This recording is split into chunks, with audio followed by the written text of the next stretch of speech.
एक छोटे से गांव में कुछ किसान रहते थे।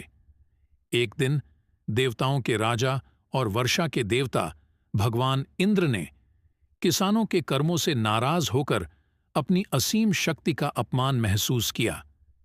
एक क्रोध भरे मूड में उन्होंने घोषणा की, तुम लोगों ने मेरी पूजा नहीं करके मेरा अपमान किया है, इसलिए आने वाले 12 वर्षों तक तुम्हारी खेतों में बारिश नहीं होगी और तुम्हारी फसलें सूख कर मुरझा जाएंगी। किसान घबराए हुए और बेहद उत्सुक कृपा के लिए प्रार्थना करने लगे। आशा है कि शक्तिशाली देवता का हृदय बदल जाए। बारिश संभव होगी केवल तब जब भगवान शिव अपनी डमरू बजाएंगे।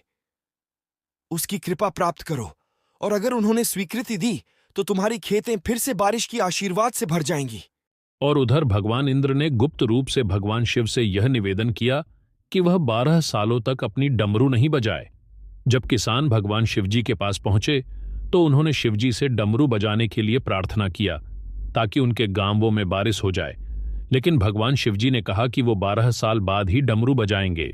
निराश किसानों ने यह तय किया कि वे 12 सालों तक सब्र करेंगे और खेती नहीं करेंगे। लेकिन फिर भी एक किसान खेत में खुदाई कर रहा था और मिट्टी में खाद डाल रहा था और बीज बो रहा था, जबकि कोई फसल नहीं उग रही थी। दूसरे किसान उस किसान का मजाक उड़ा रहे थे।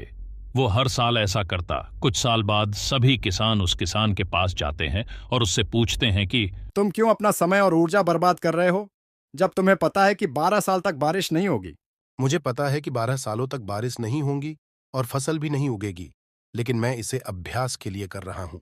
मान लो 12 साल बाद जब बारिश होगी तो मैं फसल उगाने की प्रक्रिया भूल जाऊंगा, और इसीलिए मुझे इसे करता रहना चाहिए ताकि मैं फिर जब 12 साल बाद बारिश हो तो तुरंत फसल उगा सकूं।